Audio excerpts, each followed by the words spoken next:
Hello दोस्तों, मेरा नाम है अंजलि पांडे और स्वागत करती हूँ मैं आपका अपने इस चैनल पे जिसका नाम है science and maths for TET. दोस्तों, अपने प्रीवियस वीडियो में हमने मेंसुरेशन 2D के बारे में बात की थी। हमने वृत्त और आयत, वर्ग, समलंब चतुर्भुज, समचतुर्भुज ये सारे टॉपिक्स कवर किए थे। और जो सबसे मोस्ट इंपॉर्टेंट क्वेश्चंस होते हैं जो परीक्षाओं में कई बार पूछे जा चुके हैं, वो सिलेक्टेड क्वेश्चंस आपके लिए हमने उस पर वीडियो बनाई थी, वो क्वेश्चन सॉल्व करना आपको सिखाया था। आज हम मेंसुरेशन 3D स्टार्ट कर रहे हैं। मेंसुरेशन 3D के अंतर्गत गोला, शंकु, बेलन, घन और घनाभ बेसिकली आते हैं। आज के अपने इस वीडियो में हम क्यूबॉइड और क्यूब्स के बारे में पढ़ेंगे, अर्थात घन और घनाभ के बारे में पढ़ेंगे। क्यूबॉइड को हिंदी में घनाभ कहते हैं और क्यूब को इंग्लिश में हिंदी में घन कहते हैं। आज के अपने इस वीडियो में हम वीडियो को कॉम्पैक्ट बनाने के लिए और ज्यादा से ज्यादा नॉलेज आपके साथ शेयर करने के लिए हमने फॉर्मेट कुछ इस तरीके से तैयार किया है कि हम क्वेश्चंस लेकर चलेंगे और क्वेश्चन लेने के बाद हम कॉन्सेप्ट्स और ट्रिक्स दोनों देखेंगे। यानी कि इस एक वीडियो में आपको क्यूब और क्यूबाइड से रिलेटेड क्वेश्चंस भी करा दिए जाएंगे, कॉन्सेप्ट्स भी दे दिए जाएंगे और ट्रिक्स भी दे दिए जाएंगे। तो चलिए अब बिना किसी देरी के सबसे पहले शुरू करते हैं। पर शुरू करने से पहले मैं आपको बता देती हूँ, कुछ बच्चे क्यूबॉइड और क्यूब में परेशान होते हैं। तो सबसे पहले हम क्यूबॉइड्स के बारे में जान लेते हैं। क्यूबॉइड अर्थात घनाभ, ये माचिस की डिब्बी आप देख रहे होंगे, ये एक क्यूबॉइड है। क्यूबॉइड में क्या होता है, जैसा कि मैंने मेंसुरेशन 2D के वीडियो में बताया था कि 2D और 3D में ये अंतर होता है कि 2D में लंबाई और चौड़ाई होती है परंतु ऊंचाई नहीं होती है, पर 3D में ऊंचाई या गहराई भी होती है। तो चलिए ये देखिए, यहाँ पर इस माचिस के डिब्बे में लंबाई भी है, चौड़ाई भी है और ये ऊंचाई भी है। तो ये 3D ऑब्जेक्ट है। और घनाभ, अच्छा घन और घनाभ में क्या अंतर होता है? घन में लंबाई, चौड़ाई और ऊंचाई सभी चीजें, जो सभी डायमेंशंस होते हैं वो इक्वल होते हैं, परंतु क्यूबॉइड में जैसा कि आप देख रहे हैं न लंबाई बराबर है न चौड़ाई बराबर है और ऊंचाई भी, ये जो ऊंचाई है ये भी बराबर नहीं है। तो आई होप अब आप समझ गए होंगे। क्यूबॉइड के या क्यूब के क्वेश्चन सॉल्व करने से पहले आपके दिमाग में एक इमेज बन जाएगी कि हम किस बारे में बात कर रहे हैं। तो चलिए अब बिना किसी देरी की सबसे पहले पहला क्वेश्चन लेते हैं। ये क्वेश्चन आपको आपकी स्क्रीन पे दिख रहा होगा। मैं क्वेश्चन हिंदी इंग्लिश दोनों में बोल देती हूँ। The area of a playground is 5600 square metres. Find the cost of covering it with gravel 1 centimetre deep if the gravel cost ₹2.80 per cubic metre. यानी क्वेश्चन में कह रहा है कि एक प्ले ग्राउंड है, उसका एरिया आपको दिया गया है, इस प्ले ग्राउंड का एरिया आपको दिया गया है। दोस्तों ये क्वेश्चन मैं आपको एक बार हिंदी में बता देती हूँ। एक प्ले ग्राउंड है जिसका एरिया हमें दिया गया है, जिसका एरिया 5600 मीटर स्क्वायर है।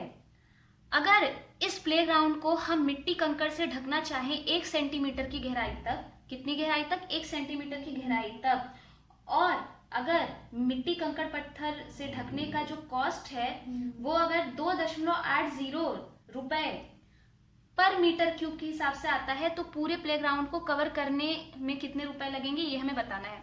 तो चलिए जल्दी से शुरू करते हैं। हमारे पास प्लेग्राउंड का एरिया है, एरिया ये हमें दिया हुआ है 5600। आई होप दोस्तों आप सभी क्वेश्चन समझ गए होंगे। एरिया हमें, इस प्लेग्राउंड का एरिया 5600 मीटर दिया हुआ है और हाइट यानी कि ऊंचाई या गहराई जो भी आप इसे बोल लीजिए, उसकी वैल्यू दी गई है 1 सेंटीमीटर। अब इस 1 सेंटीमीटर को हम सबसे पहले मीटर में बदल लेते हैं, यानी ये 1/100 मीटर हो जाएगा। अब दोस्तों सबसे पहले कॉस्ट निकालने के लिए हमें कॉस्ट पर क्यूबिक मीटर में कॉस्ट क्या दी गई थी? 2.80 रुपीज। तो ये क्यूबिक मीटर में दिया गया है, यानी कि मीटर क्यूब में। यानी सबसे पहले हमें क्या निकालना होगा? इस प्लेग्राउंड का आयतन। तो आयतन निकालने के लिए हम सभी जानते हैं वॉल्यूम बराबर क्षेत्रफल, आयतन बराबर क्षेत्रफल गुणे ऊंचाई। यहां पर हमारे पास क्षेत्रफल दिया हुआ है 5600 और यहाँ ऊंचाई गुणे 1/100। 0 से 0 कट गया और ये हमारे पास आयतन 56 मीटर क्यूब आ गया। अब हमें पूरे प्लेग्राउंड को ग्रेवल से कवर करने की कॉस्ट निकालनी है। हमें पता है कि 1 मीटर क्यूब के लिए कॉस्ट है 2.80 रुपीज और तब 56 मीटर क्यूब के लिए होगा 2.80 इंटू 56। दोस्तों जल्दी से मुझे कैलकुलेट करके बताइए, ये आ जाएगा 156.8 रुपीज। दोस्तों ये एक बहुत ही बेसिक फॉर्मूला है। अब मैं यहाँ पर आपको फॉर्मूला के बारे में बता देती हूँ। ये एक बहुत ही बेसिक फॉर्मूला है। हम सभी जानते हैं कि क्यूबाइड या क्यूब का जो फॉर्मूला होता है वो होता है लंबाई गुणे चौड़ाई गुणे में ऊंचाई। ये घनाभ का फॉर्मूला होता है। परंतु जब इस तरीके से क्वेश्चन दिया हो, जब हमें क्षेत्रफल दिया हो और हाइट दी हुई हो, तब हम क्या करते हैं, क्षेत्रफल और हाइट का गुणा कर देते हैं। देखिए क्षेत्रफल क्या होता है, लंबाई गुणे चौड़ाई ही तो क्षेत्रफल होता है। अब इसी में आप ऊंचाई का भी गुणा कर देंगे तो क्या आ जाएगा, अब हमारे पास आयतन आ जाएगा। तो इस तरीके से कभी भी आंख बंद करके किसी भी फॉर्मूले को रटिए मत, क्योंकि सिर्फ फॉर्मूले रटने से हम क्वेश्चन में कुछ थोड़े से ट्रिकी क्वेश्चंस को अटेम्प्ट नहीं कर पाएंगे। तो ये एक छोटा सा फॉर्मूला था कि जब भी आपके पास एरिया और हाइट दी हुई हो तो इस तरीके से सीधे गुणा करके आप आयतन निकाल देते हैं।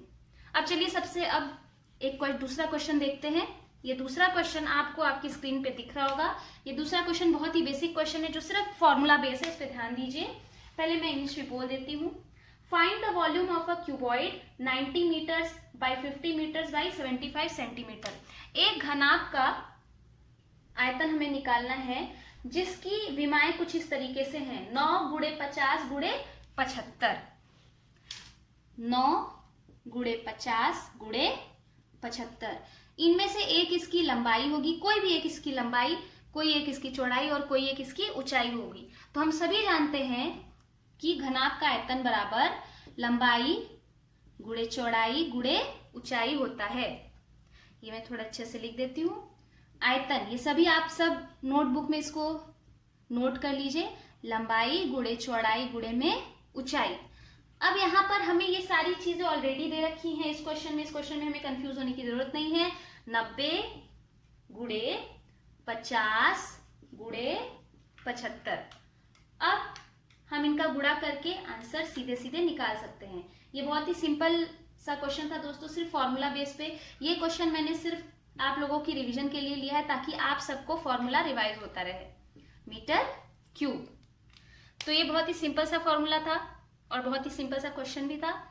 अब चलिए बढ़ते हैं अपने अगले क्वेश्चन की तरफ। अब दोस्तों हम अपने अगले क्वेश्चन की तरफ बढ़ते हैं। ये फिगर उसी क्वेश्चन से रिलेटेड है। हमने अभी तक वॉल्यूम निकालने का बहुत ही सिंपल सा एक तरीका देखा, लंबाई गुणे चौड़ाई गुणे ऊंचाई या फिर क्षेत्रफल गुणे ऊंचाई।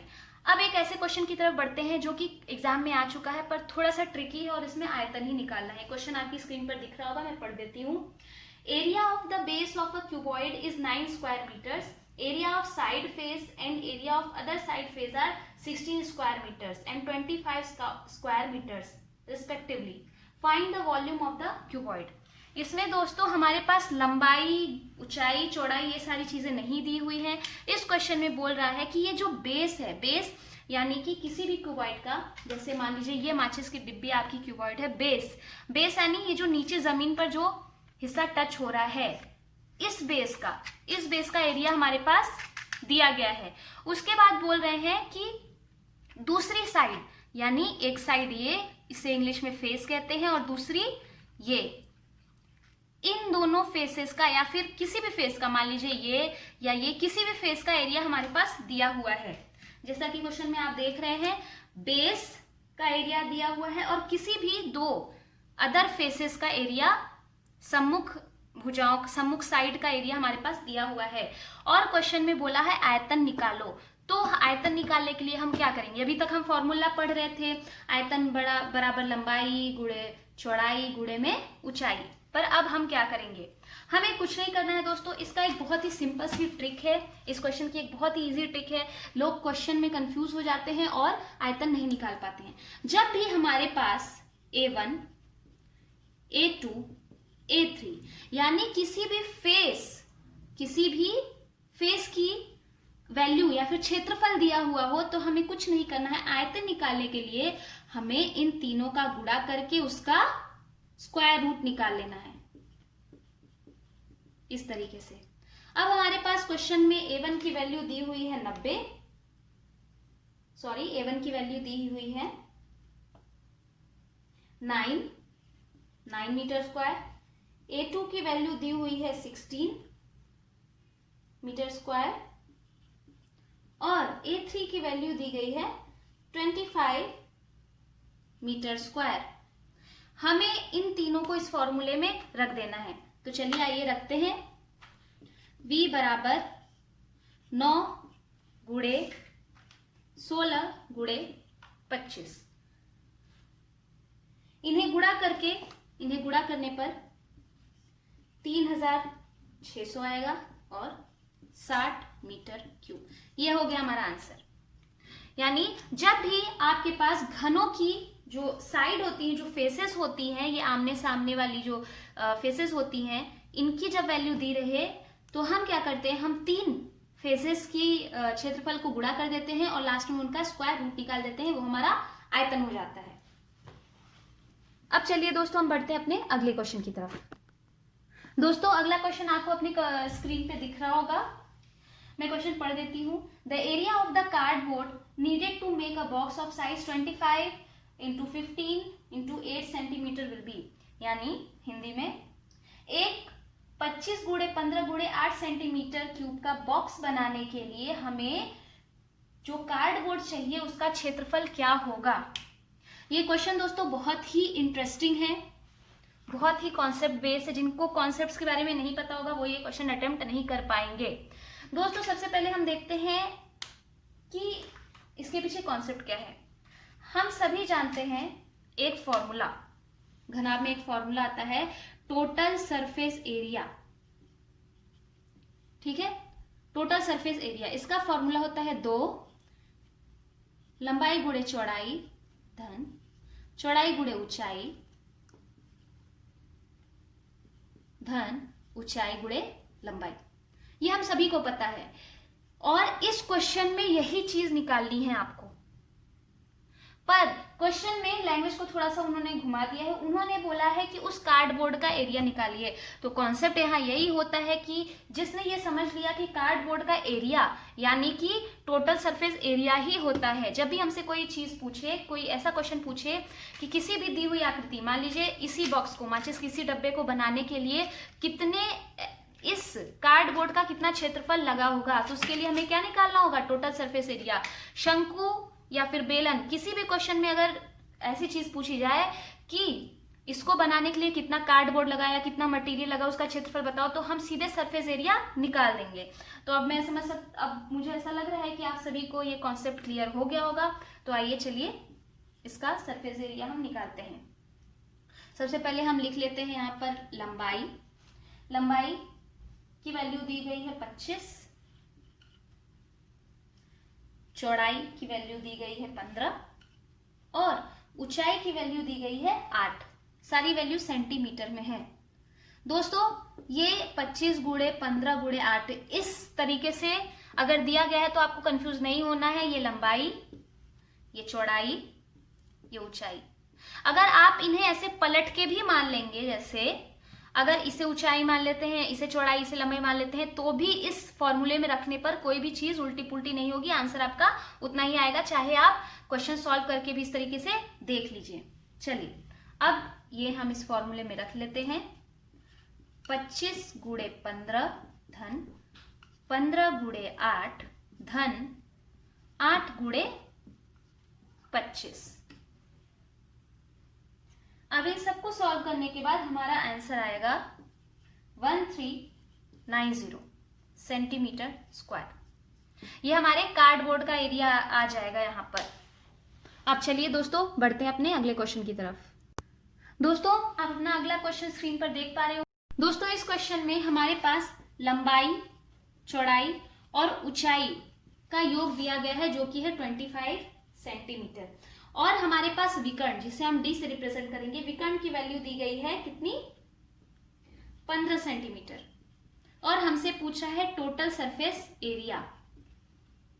अभी हमने कुछ देर पहले देखा कि टोटल सरफेस एरिया का फॉर्मूला होता है 2 लंबाई इंटू चौड़ाई धन चौड़ाई इंटू ऊंचाई धन ऊंचाई इंटू लंबाई। पर हमारे पास ये चीजें अलग अलग यहाँ नहीं है। हमारे पास है इन तीनों का योग, लंबाई, चौड़ाई और ऊंचाई का योग तथा एक डायगोनल। अब हम टोटल सरफेस एरिया कैसे निकालेंगे? या तो हम ढेर सारे कैलकुलेशन करें, इन सब की वैल्यूज अलग अलग निकालें, ऐसा हम कर सकते हैं, पर ऐसा करने की जरूरत नहीं है। हमारे पास एक ट्रिक है। जी हाँ दोस्तों, हमारे पास एक ट्रिक है इस तरीके के क्वेश्चन सॉल्व करने के लिए। जब भी आपके पास इन सभी भुजाओं का योग दिया हो और डायगोनल दिया हो और आपसे टोटल सरफेस एरिया पूछे, तो आपको कुछ नहीं करना है। आपको इस योग में से भुजाओं का जो योग है, जो सम है, उसके स्क्वायर में से घटा देना है इस विकर्ण का स्क्वायर। ये कुछ इस तरीके से आपको क्वेश्चन सॉल्व करना होगा। तो आइए देखते हैं। भुजाओं का योग 25, 25 का स्क्वायर माइनस 15 का स्क्वायर। अब यहां पर 25 का स्क्वायर 625 और 15 का स्क्वायर 225, और ये आंसर आ जाएगा 400 मीटर स्क्वायर। ये हो गया हमारा आंसर। तो जब भी इस तरीके का क्वेश्चन पूछा जाए दोस्तों, ये क्वेश्चन बहुत बार पूछ चुका है और बच्चे इसे छोड़कर आ जाते हैं, क्योंकि सबको एक फॉर्मूला याद होता है कि टोटल सरफेस एरिया बराबर 2 लंबाई गुणे चौड़ाई धन चौड़ाई गुणे ऊंचाई धन ऊंचाई गुणे लंबाई, पर सबको ये ट्रिक नहीं पता होती है। तो मैं आपके लिए ये ट्रिक लाई हूं, और अगर आपको ये ट्रिक बहुत पसंद आई हो, अगर आपसे ये क्वेश्चन ना बन रहा हो ये ट्रिक देखने के पहले, परंतु अब बन गया है, तो प्लीज चैनल को जरूर लाइक करें। तो चलिए अब हम बढ़ते हैं अपने अगले क्वेश्चन की तरफ। दोस्तों हमारा अगला क्वेश्चन है, find the length of the longest rod that can be placed in a room 30 meter long, 24 meter broad and 18 meter high is। Question में पूछा गया है कि हमारे पास एक रूम है, उस रूम की लंबाई है 30 मीटर और चौड़ाई है 24 मीटर और ऊंचाई है 18 मीटर।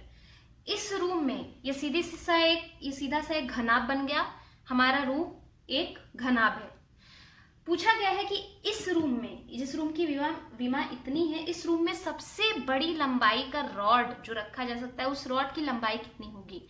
मैक्सिमम लंबाई वाला रॉड जो कि इस रूम में रखा जा सकता है, जिसकी विमाएं इतनी है।